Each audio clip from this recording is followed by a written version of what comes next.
இப்போ சமீபத்தில் ஒரு 7-10 வருஷமாக பார்த்தீங்கன்னா பிஜேபியில் வரக்கூடிய பல தலைவர்களும் மாற்று கட்சியிலேருந்து வராங்க, மாற்று சிந்தனையோட வராங்க. மாற்று சிந்தனையோட வரனா தான் செய்தால் குற்றப்பின்னு தப்பித்துக் கொள்வதுக்கும் ஆளுங்கட்சியை வச்சு பணம் சம்பாதிக்கிற மூட்டியில் வரும்போது நீங்கள் உண்மையாக கட்சியில் உழைச்ச தொண்டர்களை நீங்கள் புறந்தள்ளுறீங்க. எம்ஜிஆர் சொல்லுவார், மக்கள் நலம் மக்கள் நலம் என்று சொல்லுவார், தன் மக்கள் நலம் ஒன்றேதான் மனதில் கொள்ளுவார், தன் மக்கள் நலம் ஒன்றேதான் மனதில் கொள்ளுவார் என்ற வரிகள் பாஜகவில் தமிழ்நாட்டை பொறுத்தவரை இந்த 4 பேரும் விதிவிலக்கு அல்ல. 84 கன்னியாகுமரி மாவட்டம் மண்டைக்காடு மதக்கலம் ஆரம்பிக்கும் போது தாளிங்க நாடாரு ராமகோபாலும் இப்போ நார்குல தோல்வி கண்ட எம்ஆர் காந்தி என்னுடைய தந்தையார் ஏஆர் வேலுப்பிள்ளை சேர்ந்த இந்து மணி இயக்கத்தை ஆரம்பித்தாங்க. 2023 ஒரு நிகழ்ச்சி நடக்குது. செய்தியாளர் கேட்குறாங்க, மேடம் நீங்கள் ஆளுநராக இருக்கிறீங்க, பாண்டிச்சேரி மாநிலத்தில் பள்ளிக்கூட மாணவ மாணவர்கள் இந்த விளையாட்டு அந்த இலவச திட்டங்களுக்கான அந்த டெண்டரில் நீங்கள் ஊழல் பண்ணியிருக்கீங்களான்னு கேட்குறாங்க. இவங்க என்ன பண்ணணும், உடனே ரோசம் பொத்துறது, ஏங்க நான் என்னங்க சோத்து வச்சுக்கணும் அப்படிலாம் இல்லைங்க, ஒரே சீனு. இன்னைக்கு இந்த பிரச்சனை வர காரணமே தமிழிசையும் சரி, நயினாரும் சரி, எல் முருகனும் சரி, வானதியும் சரி, தொண்டர்களிடம் விலகி விட்டார்கள். இவங்களுடைய எக்கனாமிக் எவ்வளோ இருக்குன்னு நான் அதை வெளியில் சொல்லலை. இவங்கெல்லாம் ஒரு ஹிந்துத்துவவாதிகளா, இவங்கெல்லாம் சனாதனவாதிகளா, இவங்களை பாஜகவை கட்டி காக்கிறா, அதில் ஒரு தொண்டன் ஒரு பிரச்சனை மாட்டா இவங்கெல்லாம் காப்பாற்ற மாட்டாங்க.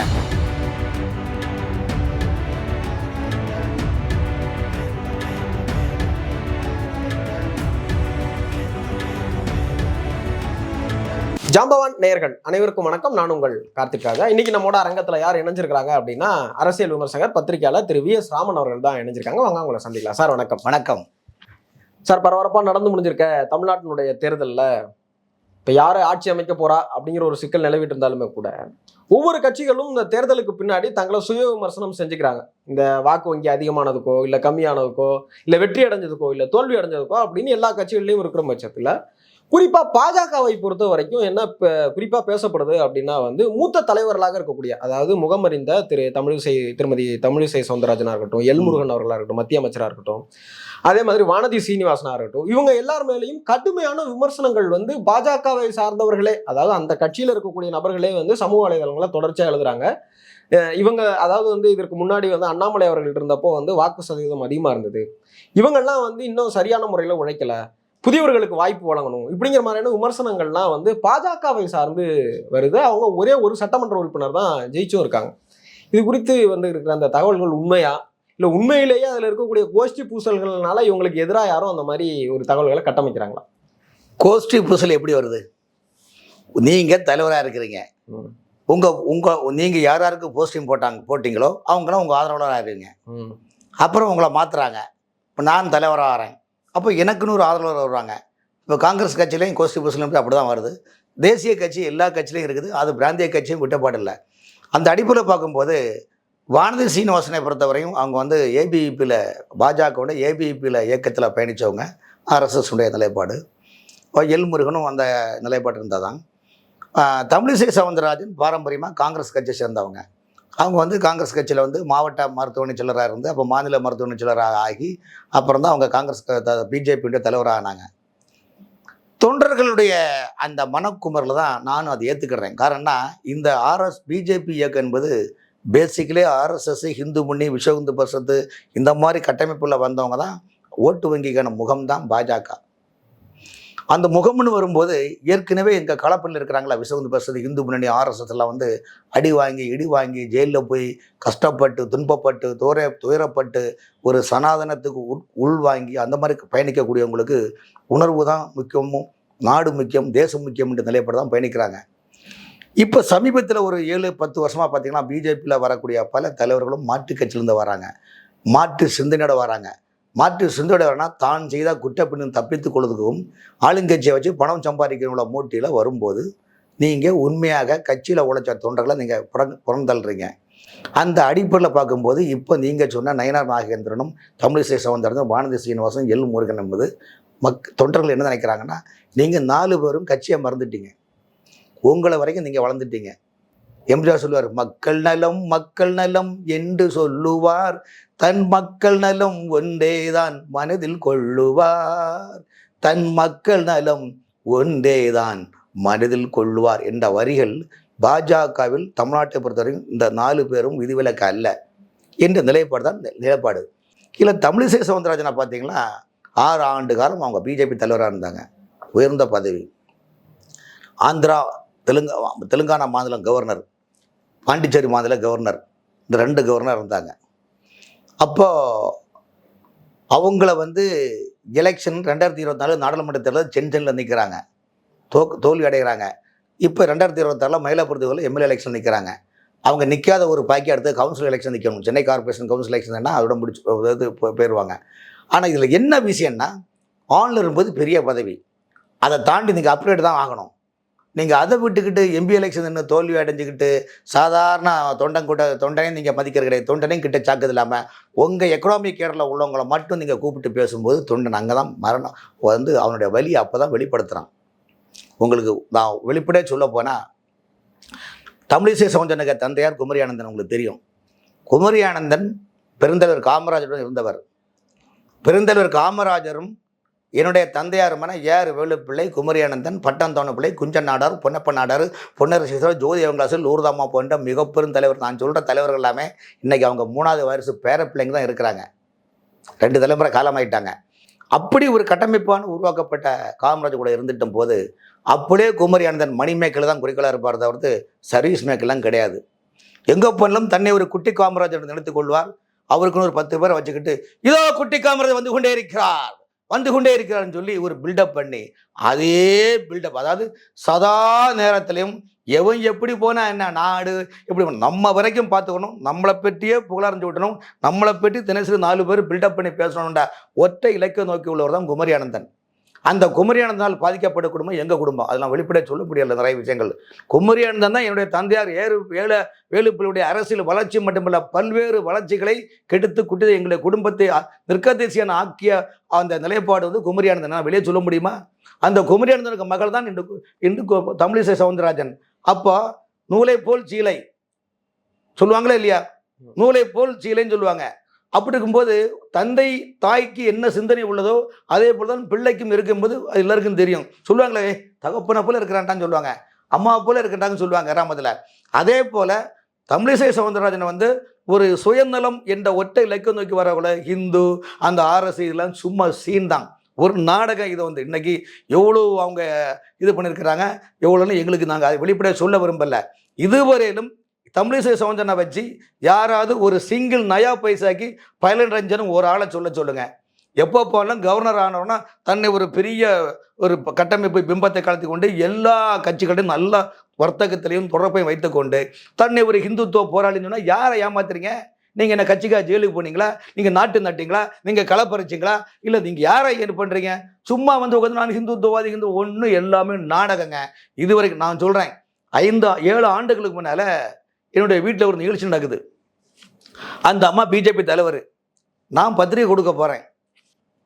ஜெனரேஷன் பத்திரிகை ஆசிரியர் வேலுப்பிள்ளையுடைய மகன் ராமன் வந்திருக்குன்னு சொல்லுங்கன்னு சொல்லும்போது அவங்க பிஏ சொல்கிறாங்க. பிஏட்ட அந்த அம்மா சொல்லி அனுப்புகிறாங்க, அப்பாயின்மெண்ட் வாங்காமல் எதுக்குங்க வரான்னு சொல்கிறாங்க. என் மனசு எவ்வளோ சங்கடப்படும். ஏன் அதை சொல்கிறேன்னா, 84 கன்னியாகுமரி மாவட்டம் மண்டைக்காடு மதக்கலம் ஆரம்பிக்கும் போது தாளிங்க நாடாரு, ராமகோபாலன், இப்போ நார்குள்ள தோல்வி கண்ட எம்ஆர் காந்தி, என்னுடைய தந்தையார் ஏர் வேலுப்பிள்ளை தான் இந்து மணி இயக்கத்தை ஆரம்பித்தோங்க. எங்களுக்கு இல்லாத அக்கறை உங்களுக்கு இருக்கு சொல்லுங்கள். அப்படின்னா நான் தானேங்க இதெல்லாம் உரிமையை கேட்கணும். அப்படிப்பட்ட தியாகசீலர்கள் நாங்கள் உழைச்சி இவ்வளோ கஷ்டப்பட்டு ஜெயிலுக்கு போய் அடி வாங்கி மதத்துக்கான பல தியாகங்களை பண்ணி எங்களுக்கெல்லாம் ரத்தம் கொதிக்காதா சொல்லுங்கள்? நீ எந்த உழைப்பும் இல்லாமல் இன்னைக்கு பல ஆயிரம் கோடியை கொள்ளையடிச்சு வச்சுக்கிட்டு நான் இன்னமும் நான் கட்சி சொன்னால் அப்போ யாரை நீங்கள் ஏமாத்துறீங்க தான் தொண்டன் கேட்குறான்ல. நான் இதுவரைக்கும் மௌனமாக இருந்தேன். ஏன் மௌனமாக இருந்தேன்னா, சரி வேண்டாம் எதுக்கு தேவையில்லாமன்னு. ஆனால் எல்லாத்தையும் ஒரு நிலைப்பாடு இருக்குங்க. உங்களுக்கு இருக்கிற உணர்வுங்க என்ன இருக்கிற உங்களுக்கு பச்செடுத்தா எனக்கு பச்செடுக்குமா இருக்காதா? உங்களை குத்தினா வலிக்கும்ல, எங்களை குத்தினா வலிக்குதானே செய்யும். அப்படிங்கும்போது தமிழ்நாட்டு மக்களை பிஜேபி ஹிந்துத்துவ போராளிகளையும் ஹிந்துத்துவ உணர்ச்சிகளை தட்டி எழுப்பி நீங்கள் ஓட்டுகளை வாங்கி மட்டும் இல்லை, நீங்கள் ஓட்டு உங்களுக்கு இந்த என்னதுனாலும் இங்கே ஜெயிக்க போகிறது கிடையாது. 2000 அவங்களை எதுக்கு எம்பி எலெக்ஷன் அனுப்புனாங்க தெரியுமா சார்? நான் பாண்டிச்சேரியில் 2023 ஒரு நிகழ்ச்சி நடக்குது.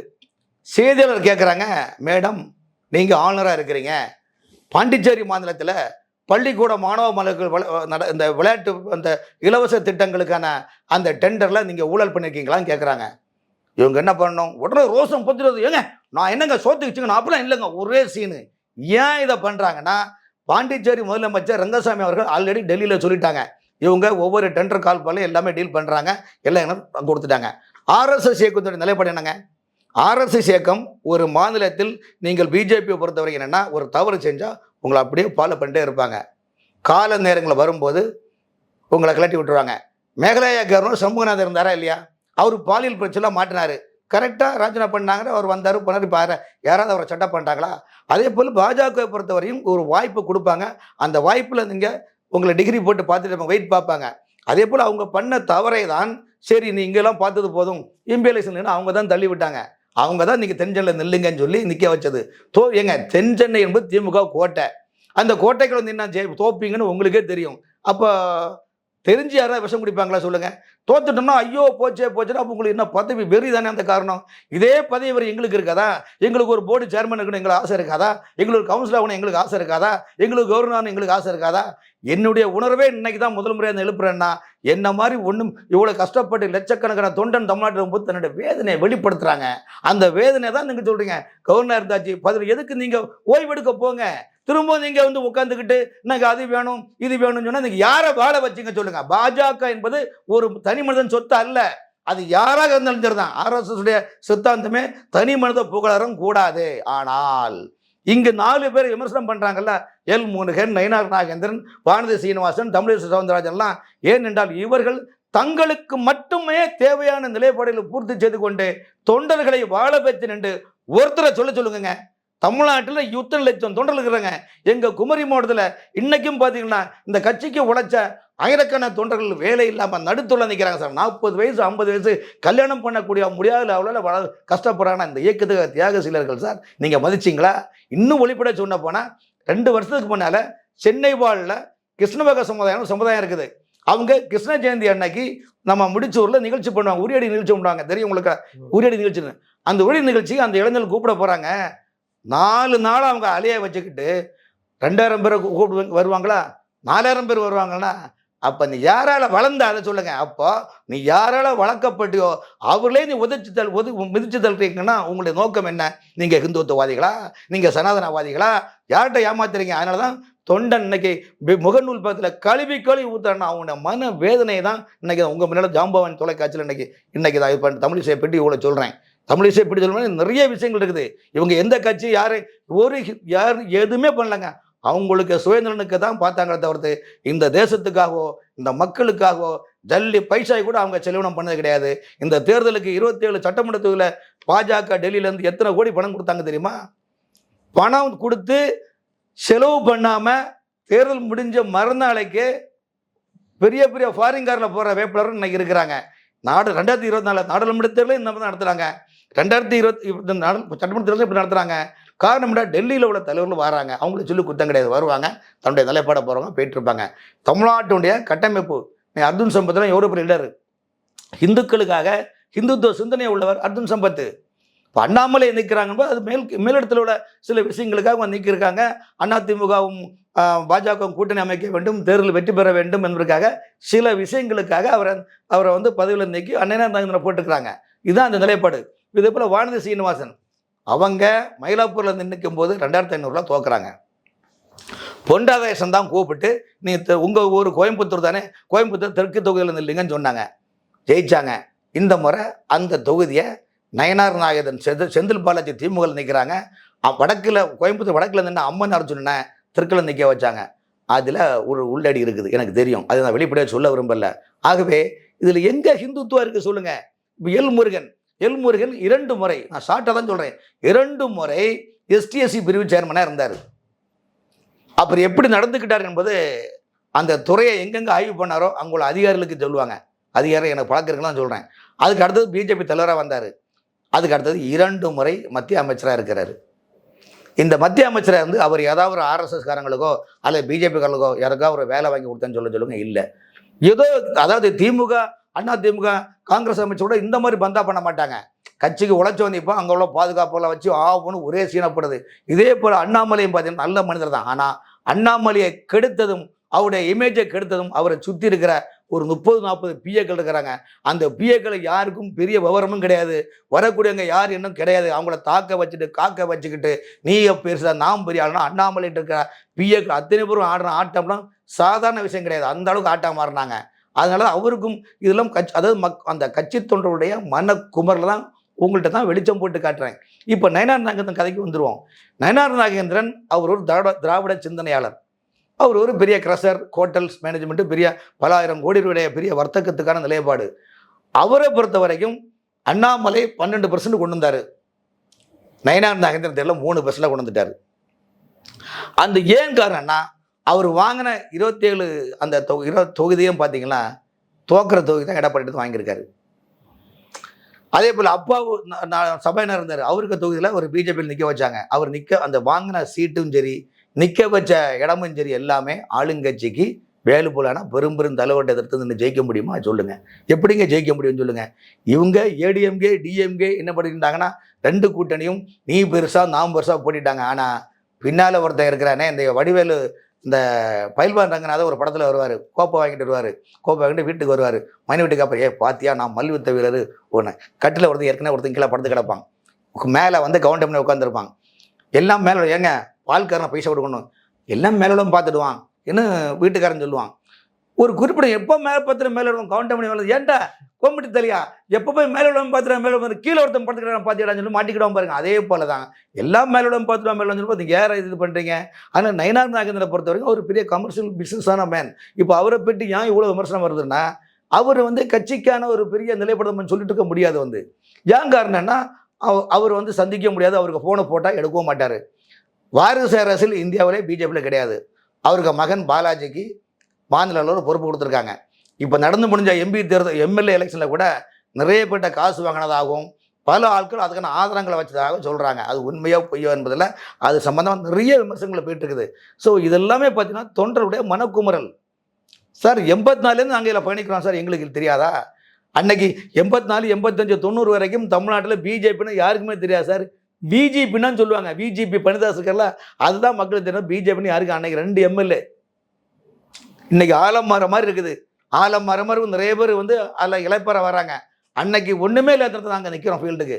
விருகம்பாக்கம் துரைசங்கர், பலசரவாக்கம் வலசை ஜெயராமன், ஓமபுலியூர் ஜெயராமன் ரெஸ்ட் பம்படுத்திருக்காரு. இது மாதிரி பெரிய எண்ணற்ற தலைவர் என்னை போன்றவர்கள்லாம் அவ்வளோ தியாகசிலர் நாங்கள் இருக்கிறோம். நாங்கள் எதாவது வெளியே காட்டணும் இல்லை. இன்னைக்கு புதுசாக வந்தவங்க இன்னைக்கு ஏன் இவ்வளோ விமர்சனம் பண்ணா மட்டுமில்ல, எங்களை மாதிரி பழைய ஆட்கள் உள்ள குமரில் ஏன் கூட்டுறேன்னா நீங்கள் சோசியல் மீடியாவில் வந்திருக்க 4 தலைவர்களாலும் தமிழ்நாட்டு பிஜேபி வளரப்போகிற கிடையாது.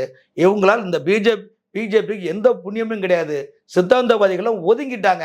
இதே நீங்கள் ஃபாலோ பண்ணிங்களா கழுதை தஞ்சு கட்டரும்பான மாதிரி இன்னைக்கு 3% கிடைச்சிருக்குது.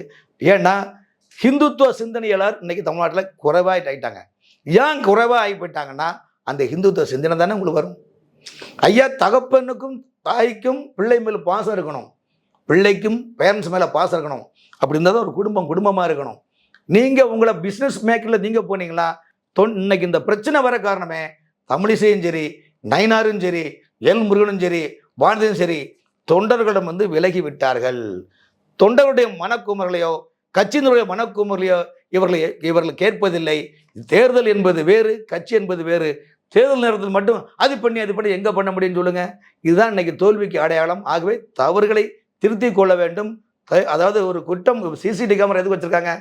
குற்றங்களை கண்டுபிடிக்கிறதா தான். அதே போல் ஒரு 4 பேரை சொல்கிற போது டெல்லி அதை உன்னிப்பாக கேட்கணும், இது உண்மையாக இல்லைன்னு. எல்லாட்டும் நீங்கள் இப்போ நாங்கள் அந்த சோசியல் மீடியாவில் 4 பேர் போட்டுருக்காங்கல்ல, நயனார் நாகேந்திரன், எல் முருகன், தமிழிசை சவுந்தரன், வானதி சீனிவாசன், இவங்களுடைய எக்கனாமிக் எவ்வளோ இருக்குன்னு நான் அதை வெளியில் சொல்லலை. இவங்கெல்லாம் ஒரு ஹிந்துத்துவவாதிகளா? இவர்களெல்லாம் சனாதனவாதிகளா? இவர்கள் பாஜகவை கட்டி காக்கிறா? அதில் ஒரு தொண்டன் ஒரு பிரச்சனை மாட்டா இவரெல்லாம் காப்பாற்ற மாட்டாங்க. தங்களை வரைக்கும் பாதுகாத்து தங்களுடைய குடும்ப நலனை பெருக்கிக் கொள்வதற்காக தான் இவர்கள் இருக்கின்றார்கள் தவிர, ஆகவே இவர்கள் வழிவிட்டு இளம் தலைமுறைகளுக்கும் சனாதன சிந்தனைகளுக்கும் வழிவிட்டால்தான் தமிழ்நாடு பாஜக உருப்படும் என்ற மனநிலையில் தான் இன்றைக்கு சோசியல் மீடியாவில் பல மனக்குமுறலை வெளிப்படுத்திருக்காங்க. அந்த குமுறலுடைய வெளிச்சம் தான் நான் வெளிச்சம் போட்டு இன்னைக்கு காட்டியிருக்கிறேன். அரங்கத்திற்கு வந்து பல்வேறு கேள்விகளுக்கு பதில் சொல்லியிருக்கிறீங்க. உங்களுடைய கருத்துக்கும் நேரத்திற்கும் ரொம்ப நன்றி. வணக்கம்.